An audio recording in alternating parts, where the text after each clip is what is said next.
मसाजोगचे सरपंच संतोष देशमुख यांचे बंधू धनंजय देशमुख आपल्यासोबत आहेत. धनंजय, काय सांगाल?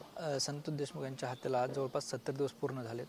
उद्या जे आहे ते राष्ट्रवादी शरद पवार पक्षाच्या नेत्या सुप्रिया सुळे गावाला भेट देणार आहेत, तुमच्याशी संवाद साधणार आहे. आपल्या जिल्ह्याचे खासदार बजरंग बाप्पा सोनवणे यांनी फोन केला होता की सुप्रियाताई 18 तारखेला सकाळी 9 वाजता इथे येणार आहेत, सांत्वनपर भेट घेणार आहेत, असा आम्हाला निरोप आलेला आहे. जी काय आमची व्यथा आहे सगळ्या महाराष्ट्रानं बघितलेली आहे. जे आमचं सांत्वन करतात, जे आम्हाला धीर देतात, असे सर्व म्हणजे स्तरातील राजकीय, सामाजिक, हे सगळ्या जाती धर्माची लोक, ही जी घटना घडली ती एवढी क्रूर आहे, एवढी गंभीर आहे. त्याच्यामुळं सगळे लोक येऊन धीर देत आहेत. काय करता येते आपल्याला ह्याच्यामध्ये, काय योगदान देता येते, आरोपीला शिक्षा कशी झाली पाहिजे, कठोरातली याचे प्रयत्न करतायत. आणि त्याचाच एक भाग म्हणून मागील म्हणजे जवळपास 13व्या दिवशी आपले पवारसाहेब, शरदचंद्रजी पवारसाहेब येऊन गेलेले आहेत. वेळोवेळी त्यांनी मुख्यमंत्री साहेबांना पत्राद्वारे, फोनद्वारे या घटनेचा फॉलोअप घेतलेला त्यांनी सोशल मीडियावर आलेला आहे. आणि सगळ्या स्तरातील सगळे लोक न्याय कसा भेटेल, आरोपीला फाशी कशी होईल, हे या संदर्भात गांभीर्यानं ही भूमिका पार पडत आहेत. त्याचाच एक भाग म्हणून उद्या सुप्रियाताई इथं येऊन ज्या काही अडचणी आहेत देशमुख कुटुंबियांच्या, गावाच्या, या जाणून घेण्यासाठी येत आहेत. नेमके कोणते मुद्दे असे आहेत की तुम्ही उद्या सुप्रिया सुळे यांच्याकडे मांडणार आहात? न्यायाव्यतिरिक्त आम्ही जरी कुणी जरी आलं तरी न्याय हा आमचा पहिला मुद्दा आहे.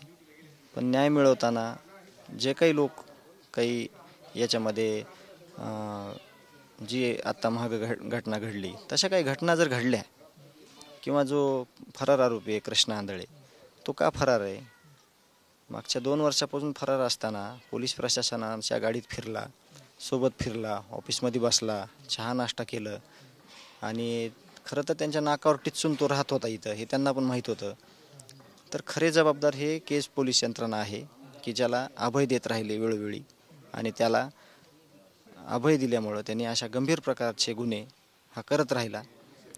हा एक मुद्दा आहे. आणि इतर आता गावची मीटिंग आहे, गावकऱ्यांच्या काय समस्या आहेत, गावाला काय वाटतंय, या संदर्भात तेच समोर आल्यावर तुम्हाला कळेल की त्यांची काय भूमिका आहे. मध्यंतरी आपण एका बी टीमचा उल्लेख केला होता, ते तुम्हाला धमकावतात, यास तपासाबाबत काय बोलणार का? नाही, नक्कीच बोलू ना.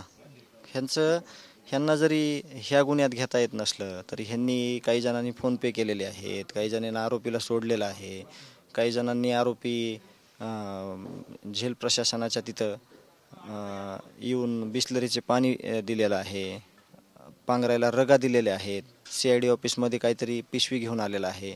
या संदर्भात काय होणार आहे पुढं, यांचं काय करणार आहेत आपण? आरोपीला जे असे समर्थन देणारे लोक आहेत त्यांचा बंदोबस्त कसा करता येईल, यावर पण आम्ही आज ते गावकरी चर्चा करणार आहेत. काय अपेक्षा तुम्हाला सुप्रिया सुळे यांच्याकडून? न्यायाची अपेक्षा आहे आम्हाला. त्यांना काय करता येतं ह्याच्यामध्ये, असंही जे पवारसाहेब आहेत त्यांनी वेळोवेळी पत्राद्वारे, फोनद्वारे जी ही घटना आहे घडलेली, त्या घटनेचं गांभीर्य लक्षात घेऊन त्यांनी मुख्यमंत्री साहेबांना फोन केलेला आहे, काही पत्र दिलेले आहेत, आणि त्यांनी त्यांचं काम केलेलं आहे. हेच आम्ही सुप्रियाताईला हेच सांगू की आम्हाला कसा न्याय भेटेल लवकरात लवकर, आरोपी कसा जेरबंद होईल लवकरात लवकर, आणि ज्या काही समस्या आहेत कुटुंबाच्या समस्या कोणत्या आहेत की हे जे सगळं पसरलेलं जाळ आहे आरोपींचं, किंवा हे जे सगळे काळे धंदे आहेत ह्यांचे, याच्या माध्यमातूनच हे पुढं पैसे भरपूर ह्यांच्याकडे आलेत, ते खून करायला भेट नाहीत, ते माणसं उचलायला भेट नाहीत, ते अपहरण करतात, ते खंडणी मागतात. हे सगळं कसं बंद झालं पाहिजे यावर आम्ही सविस्तर त्यांच्याशी चर्चा करू. खरं तर ताईचे भाऊ जे आहेत ते आता अजितदादा बीडचे पालकमंत्री आहेत, याबाबत काही चर्चा करणार? आता त्या संदर्भात त्यांची काय भूमिका आहे, म्हणजे त्या आम्हाला काय बोलतात ते आम्ही अगोदर ऐकून घेऊत, आणि आम्हाला जिथं वाटेल की आम्हाला इथं न्याय मिळू शकतंय किंवा इथं अडचण आलेली ते दूर करू शकतंय, अशा कुठल्याही आपण गोष्टी म्हणजे पुढंच करूयात. आता ताईंचं ऐकून घेणं, त्या यायल्यात म्हणजे त्यांनी पूर्ण ही घटना जाणून घेतलेली आहे. मग त्यांच्या मनात काय आहे, त्यांचे विचार काय आहेत ते अगोदर गावकरी आम्ही ऐकून घेऊ, मग आमच्या समस्या त्यांना ज्या आहेत ते त्यांच्यासमोर मांडू. आपण बघितलं तर आमदार सुरेश धस व मंत्री धनंजय मुंडे यांच्यात जी भेट झाली त्याहून जे मोठी चर्चा रंगली. आता देशमुख कुटुंबीय हे पीडित आहे, हे पूर्ण गावच पीडित आहे. जवळपास 70 दिवस झाले तुम्ही बघताय की गावकऱ्यांच्या भूमिकेत, गावकऱ्याच्या ज्या काही मागण्या आहेत, गावकऱ्यांचं जे पावित्र्य आहे त्याच्यामध्ये कुठंही तुम्हाला वाटत नसेल की थोडाही बदल झालेला आहे. उलट त्याची प्रखरता जी आहे ती वाढत चालली. त्याचं कारण असं आहे की एवढे सराईत गुन्हेगार तुम्ही कसे पोचले, हे पोचले नसते तर ही घटना घडली असती का? आणि हे एक सरपंच होते, लोकप्रतिनिधी होते, माणसातले होते, म्हणून हा आवाज उठवला गावानी, कुटुंबियांनी. असे कितीतरी गरीब लोक आहेत, असे कितीतरी गरीब लोकांच्या अशा चुकीच्या घटना घडलेल्या आहेत. तर ही घटना घडली नसती तर हे समोर आले नसते आणि ह्यांनी कित्येक लोकांचा विध्वंस केला असता, कित्येक संसार मोडले असते, कित्येक महिलांना विधवा केलं असतं. तर यावर आम्ही चर्चा करूया. धनंजय मुंडे यांच्या राजीनाम्याबाबत अजित पवार असं म्हणाले की जेव्हा माझ्यावर सिंचन घोटाळ्याचे आरोप झाले होते तेव्हा मी स्वतःहून राजीनामा दिला होता.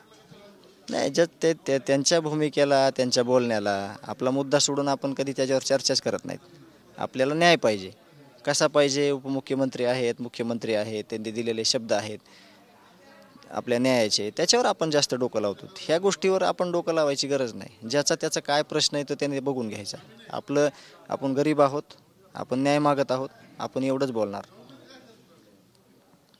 निश्चित आपण बघतोय हे होते संतोष देशमुख यांचे बंधू धनंजय देशमुख. उद्या जे आहे ते खासदार सुप्रिया सुळे मसाजच्या दौऱ्यावर आहेत. त्यापूर्वी आपल्या सर्वांना माहीत आहे धनंजय मुंडे व सुरेश धस यांच्यात भेट झाली आणि ती भेट बावनकुळेने घडून आणली काय असा जे आहे ते संशय त्यांनी उपस्थित केला. त्याचबरोबर त्यांनी इथे भेट देण्यापेक्षा एका भाजपा बूथप्रमुखाची हत्या झाली त्यांनाही त्याचं गांभीर्य नाही असा सवाल त्यांनी उपस्थित केला आहे. कॅमेरा पर्सन आप्पासाहेब मोरकरसह ज्ञानेश्वर लोंढे, TV9 मराठी, मसाजोग, बीड.